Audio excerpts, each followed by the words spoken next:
Hola, ¿qué tal a todos? Cuando tocamos el tema de las variables, dijimos que podríamos guardar varios tipos de datos dentro de estas variables. Mencionamos que podríamos guardar datos de tipo numérico, datos de tipo carácter o cadena. También podríamos guardar datos de tipo booleano y mencionamos que podríamos guardar también un tipo especial de datos conocidos como array. En este capítulo vamos a hablar sobre los arrays. Los arrays los vamos a utilizar cuando queramos guardar bastante información del mismo tipo. Por ejemplo, imaginemos que tengamos que almacenar las notas de un determinado salón y ese salón imaginemos que tenga 30 alumnos. Si nosotros quisiéramos guardar esta información en las variables tradicionales, tendríamos que definir 30 variables. En cada una de esas variables almacenar un dato. Y como pueden apreciar, eso es un poco complicado, definir tantas variables. Entonces, para este tipo de casos, es mucho más conveniente no definir las variables tradicionales, sino definir un array.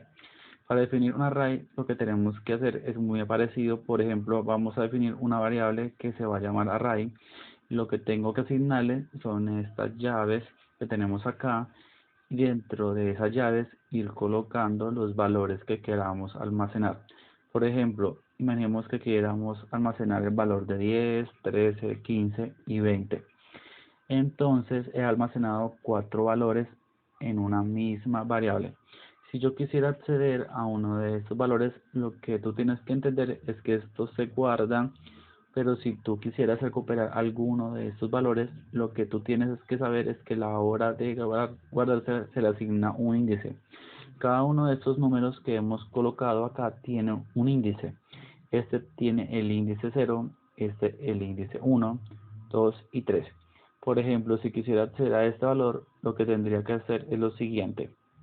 Voy a colocar acá un hecho, voy a llamar a mi variable array y voy a decirle que quiero que me traiga el elemento cuyo índice es 3. Si ahora venimos acá, voy a actualizar, me sale el valor de 20. Ahora, tengo mucho cuidado que si ustedes colocan como índice un valor que no existe acá, por ejemplo, el valor 4, no existe, lo que va a ocurrir es que me va a dar un error. Actualizamos y vemos que me da un error. Indica que el índice 4 no existe en ese array.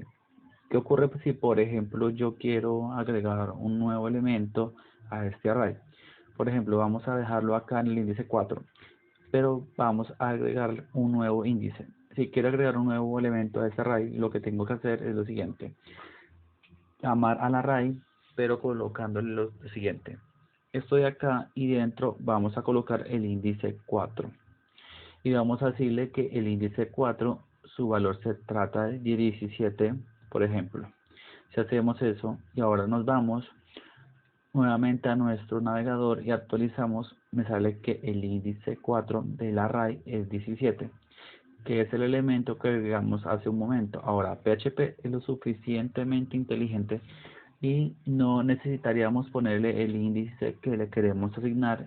Lo que va a hacer PHP es deducir que el índice que sigue de aquí es el índice 4 y por lo tanto es a ese índice al cual se le va a dar el valor número 17. Así, ahora venimos y actualizamos, vemos el siguiente resultado y visto de esa manera, nosotros si quisiéramos podríamos definir el mismo array, pero haciendo lo siguiente: vamos a pegar 4 veces más y acá colocamos 10, 13, 15, 20, 17. Al llenarnos de esa manera, lo que estamos haciendo es crear un array que tenga todos estos elementos al final, claro, el 17, y de igual manera se va a respetar. Este es el índice 0, el de acá el índice 1, el de acá el índice 2, 3 y 4.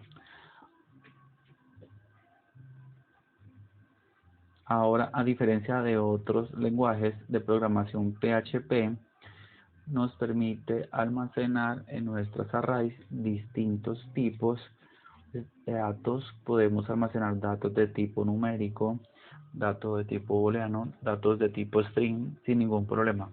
Por ejemplo, acá ya podría almacenar el valor de Víctor y acá yo podría almacenar el valor de falso y no va a haber ningún problema. Yo podría acceder al índice de 0 y lo que va a hacer es que me va a retornar el valor de 10 y podría luego pedir el valor del índice 1 y me va a retornar la cadena PHP.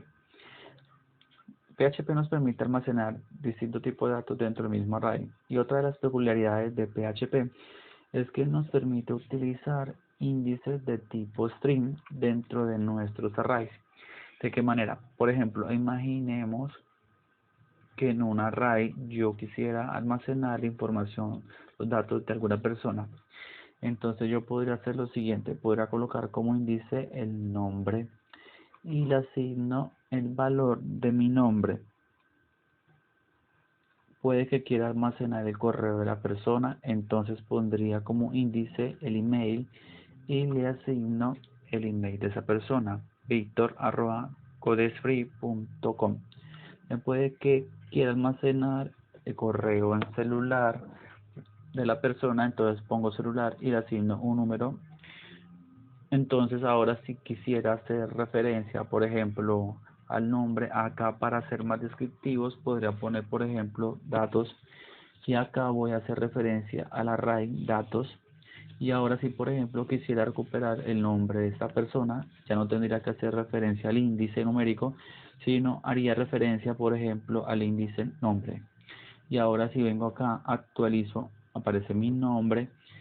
Si quisiera recuperar su correo, ya no haría referencia al índice nombre, sino que haría referencia al índice email. Y ahora vemos que me retorna el valor de mi correo. Esa forma de utilizar los índices no por número, sino por nombre es muy útil cuando, por ejemplo, recuperamos información de nuestra base de datos, y en donde nuestra base de datos tiene cabeceras, por ejemplo, nombre, email, celular, y se nos va a hacer mucho más sencillo recuperar la información de la persona utilizando índices en forma de string que utilizar índices en forma de número y tener que estar contando en qué columna se encuentra dicha información. Y bueno, eso sería lo básico de los arrays. Este tipo de arrays se lo conoce como arrays unidimensionales.